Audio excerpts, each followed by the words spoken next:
Hello, dear friends. Welcome to Think BRICS. The day number 1 of the BRICS Summit is coming to its end, and we are here, our team, me, myself, Ankit Shah, and our director. We are here still at the press center making a brief overview for you, our subscribers and our listeners and our viewers. Well, we can't say that this day was full of news and action, yeah, but actually for us, it's a new experience for me personally. Ankit, for you? I was very excited as we seen leaders coming in one after the other. So today, as we witnessed arrival of so many of BRICS leaders and new members, delegations, and staff. So we are witnessing the history being created in Kazan, and tomorrow is a more exciting day full of action. Yeah, we should say that not only leaders of the delegations of the countries we saw today arriving, but we saw also Dilma Rousseff, the president of the NDB Bank, was talking to the President Putin today as well, because she arrived on the weekend. She has a very important responsibility with the new development bank, Yeah. because it's on her to bring about the economic changes that the BRICS nations are looking forward to, specifically because they want to make a replacement of the US Treasury.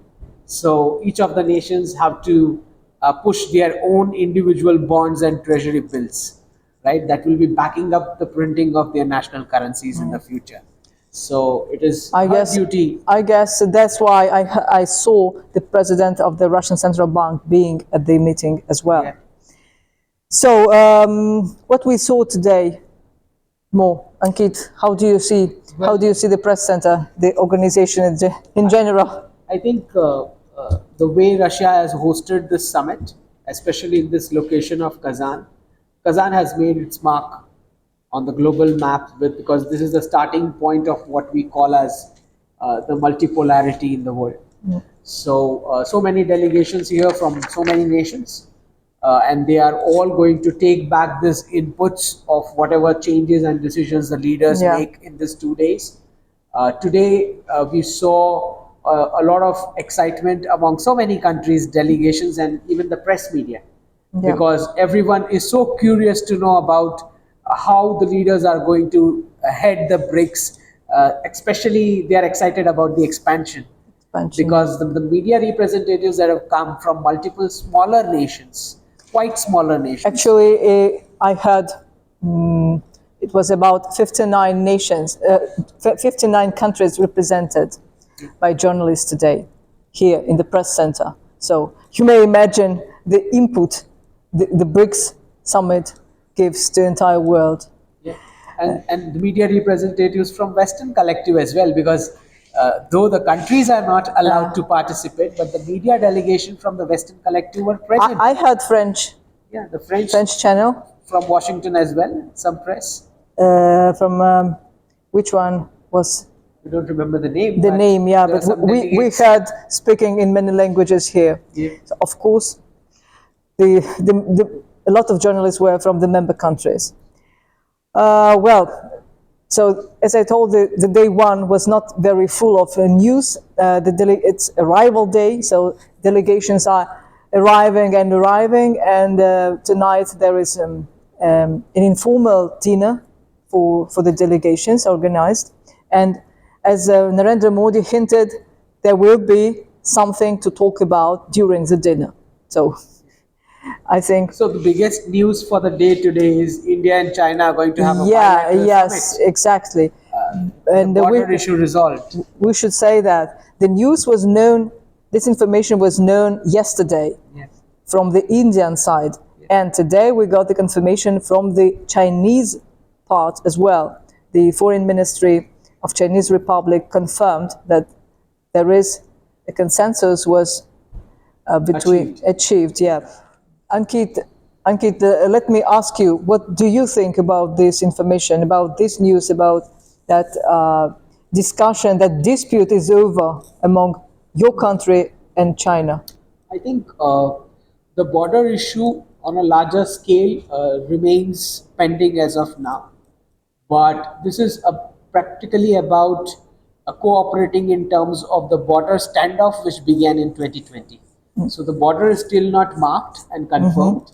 What it only means is that 2020 status quo would be achieved, which means the patrolling which used to happen from both the sides will be restored as it used to happen prior to May 2020. Yeah, as your foreign minister told, the border situation returns to what it was in 2020. Yes. So, from the Indian side, when this issue started, India added 2013 encroachment in the year 2013 by smartly using the words all outstanding issues at the western section of LAC. Prior to that, the bargaining was only about 2020 status quo. So after the switch of these words, the Chinese got a little stuck because that would be, withdrawing from 2013 encroachment as well.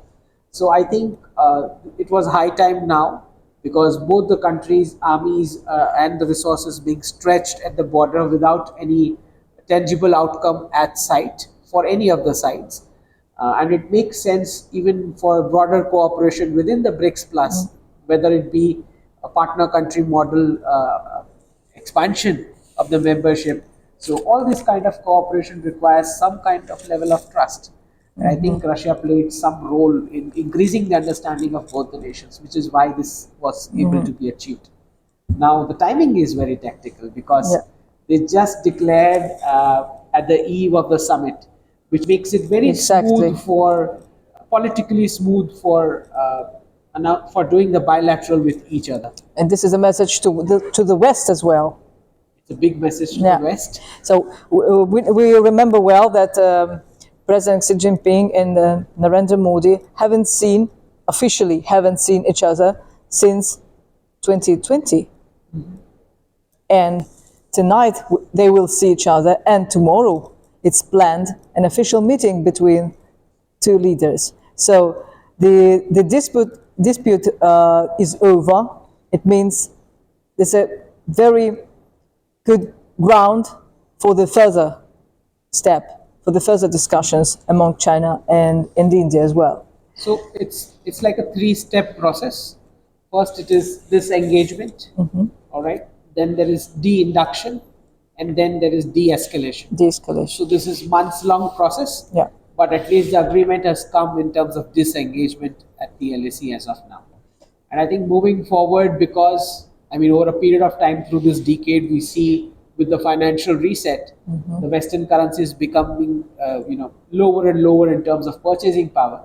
What that means for big powers like India and China is regional integration of trade is the only way forward. So I think it makes sense. Thank you, Ankit, for being with us. Thank you for your opinion, for your vision. So I should say that, guys, that Ankit also today was a very requested person among journalists to make an interview. So I guess a lot of people will see him on national TV tomorrow, today, or maybe you have already seen him. So the day 1 is over, and we are getting prepared for the day 2, for tomorrow. That will be the main day of the summit. Follow us on Think BRICS Telegram channel and on YouTube. Thank you. Namaste.